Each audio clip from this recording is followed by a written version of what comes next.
Hello student, today we continue the chapter wind, storm and the cyclone. In the previous video we discuss on the air exert pressure. Air जो है exert pressure करता है. Today we study on the high speed wind are the applied by the reduced air pressure. वो air reduced air के बारे में हम लोग आज पढ़ेंगे. बच्चों देखो, कहने का मतलब है कि हाई स्पीड जो हवाओं में जो मूवमेंट होता है, यानी हवा जो चलती है, जो आप देखते होंगे कि आसपास में हवाएं जो चलती है, कब चलती है, जब देखिएगा मौसम, जब एयर जो प्रेशर जो क्या होता है कि वो कम हो जाता है, तब हवाएं क्या है मूव करने लगती है. इसलिए देखिएगा कि जब तूफान आना रहता है तो पूरा शांति हो जाती है. ठीक है, तो हम लोग बोलते हैं कि अगर शांति है तो तूफान आने का संकेत है. तो इसको एक एक्सपेरिमेंट के तौर पर भी हम उसको पहले शुरुआत करेंगे कैसे इसको होता है. सो देखिए, अब इस देखिए एक बॉटल लिया है, ये आदमी जो देख रहे हैं एक बॉटल लिया है, और बॉटल के अंदर क्या किया गया है कि ये जो कागज के टुकड़े को डाल दिया गया, और ये जब ब्लो यानी जब इसमें हवा फूकता है तो इसमें क्या होता है कि हम पहले बता चुके प्रीवियस वीडियो में कि एयर जो है एग्जैक्ट प्रेशर करता है, प्रेशर एग्जैक्ट कर रहा है, ये बॉटल के ऊपर भी एयर का प्रेशर है, और जैसे ही इसमें फूंक मारते हैं या फूंकते हैं हम इसको, तो इससे क्या होता है, इसका प्रेशर को हम लोग क्या करते हैं, रिड्यूस करते हैं. ये फूंकने से रिड्यूस प्रेशर क्या होता है, प्रेशर क्या होता है, रिड्यूस हो जाता है.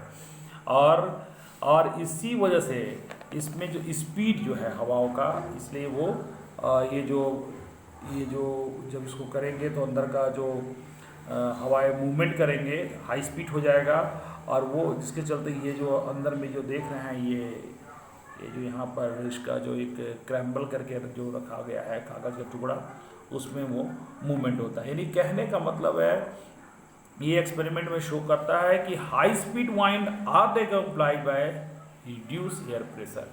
यानी कि जैसे प्रेशर को, एयर के प्रेशर को हम रिड्यूस करेंगे तो स्पीड जो है हवा में बढ़ेगी. और यही वजह है कि जो आपका विंड्स, स्टॉर्म और साइक्लोन होने का रीज़न ही होता है.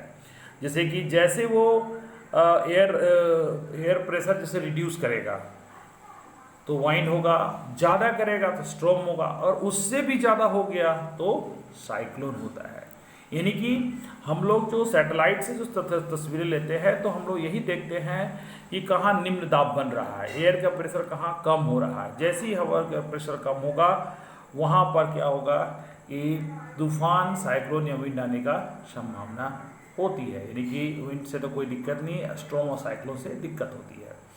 उसके बाद देखिए एक एक्सपेरिमेंट और किया गया. इस बैलून में क्या किया गया है कि 2 बैलून लिया गया है, इसमें छोटा जरा पानी इसको डाल देते हैं. पानी जो होता है इसको डाल दिया गया है, और डालने के बाद क्या होता है कि जो पानी को जब उसको हिलाइए डुलाइएगा इसको, तो पानी की जैसे हिलाएंगे तो जाहिर सी बात है कि इसमें वो एक प्रेशर पैदा करेगा. वो जब पानी उसके जो बैलून के अंदर पानी है तो मूवमेंट जो पैदा करेगा, तो उसके चलते भी क्या होता है कि इसके जो हवाएं इसके अंदर जो है उस पर प्रेशर पैदा होता है. एक एक्सपेरिमेंट ये है. और तीसरा एक एक्सपेरिमेंट है जो आप घर में भी कर सकते हैं. ये एक जिस तरह देखिए, ये जो एक कागज़ के टुकड़े को लिया गया है, और ये कागज़ के टुकड़े को जब ऐसे मुंह पर रखिएगा तो नीचे लटका हुआ है, लेकिन जैसे ही फूकेंगे, इसको फूक मारेंगे तो देखिएगा कि वो मूवमेंट करना पड़ेगा. यानी कि हमारे फूकने से क्या होता है कि रिड्यूस प्रेशर हो जाता है, और प्रेशर जैसे रिड्यूस हो गया तो हवाएं क्या करेगी, मूवमेंट करने लगेगी. यानी कि स्पीड में जो है वो वाइंड का स्पीड वो बढ़ जाएगा. यानी कहने का मतलब कि wind is the speed is the related to air pressure. Air pressure कम होगा तो हवाएं की स्पीड बढ़ेगी. ठीक है. उसके बाद एक और एक्सपेरिमेंट है जिसको करने के लिए एक लिया गया है, इसलिए बोला increase the wind speed. Increase the wind speed immediate complies bye reduce air pressure. यानी कि हवाओं को मूवमेंट करने के लिए प्रेशर का रिड्यूस होना जरूरी है. अब देखिए एक एक्सपेरिमेंट ये किया गया है.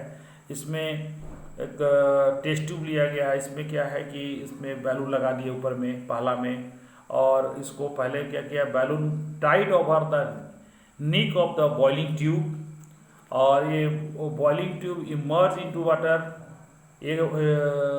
Of the hot water, and boiling tube आज immerse into the ice cold water. तो ये तीनों में देखिए, जैसे इसको लगाते हैं, देखिए शुरुआत में tied over the neck the boiling tube, इसमें ऐसे ठंडा पानी में, ऐसे नॉर्मल पानी में रखा गया था। देखिए ये कोई इसका अंतर नहीं पड़ रहा है, बैलून कोई फूला उला नहीं है।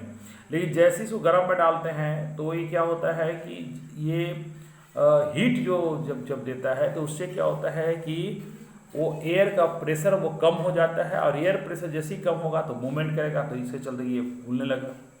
और जैसे ये फिर हम इसको ठंडे पानी में डालते हैं तो ये क्या होगा कि एयर प्रेशर जो है वो बढ़ जाएगा। ठीक है, एयर प्रेशर जब बढ़ेगा तो हवाओं का मूवमेंट वो कम हो जाता है। यानी कहने का मतलब कि speed of the wind is related to air pressure. ठीक है, एयर प्रेशर से रिलेटेड होता है, इसलिए कहा जाता है air pressure move from region where the air pressure high region to where is pressure is the low. High pressure से लो प्रेशर की ओर, यानी कि वो जो हवाएं मूव करती है, इसलिए greater different the pressure faster air move. कहने मतलब ग्रेटर डिफरेंट प्रेशर, प्रेशर जितना डिफरेंस होगा वो उतना faster, but how the pressure different created in the nature is the different of the temperature involve the flowing activity. मैंने कहने का मतलब है, हम आगे वीडियो में बताएंगे कि इसको एयर हीट का क्या असर पड़ता है। यानी आज आपको मैंने बताया कि एयर तो होता है आपका स्पीड जो एयर एग्जैक्ट प्रेशर करता है, इस हमने पहले के बारे में बताया, और इस आज में मैंने बताया कि ये जो है कि high speed wind are complied by reduced air pressure. Air pressure जब रिड्यूस करेंगे तो हवाओं में क्या होगा कि वहाँ एयर में मूवमेंट होता है, और अगर जितना ज़्यादा उतना स्पीड, और अगर वो स्लो चला तो विंड, उससे ज़्यादा स्पीड स्ट्रॉम, उससे ज़्यादा स्पीड तो साइक्लोन कहलाता है। ठीक है, तो हम लोग नेक्स्ट वीडियो में हम लोग बात करेंगे कि आपका जो हीट का क्या इफेक्ट पड़ता है, क्योंकि आपको मालूम होना चाहिए कि हवाएं जो मूवमेंट करते हैं पृथ्वी पर, तो उसका भी रीज़न होता है कि uneven heating of the earth. ये जो है आपका अनइवन हीटिंग होता है आपका ये अर्थ का, इसलिए देखिएगा कि हवाएं मूवमेंट करती है। ठीक है, तो हम उसके बारे में भी नेक्स्ट वीडियो में बात करेंगे। तो आज के नहीं तक कोई दिक्कत हो तो हमें कमेंट्स में करेंगे या हमें कॉल करेंगे। Thank you.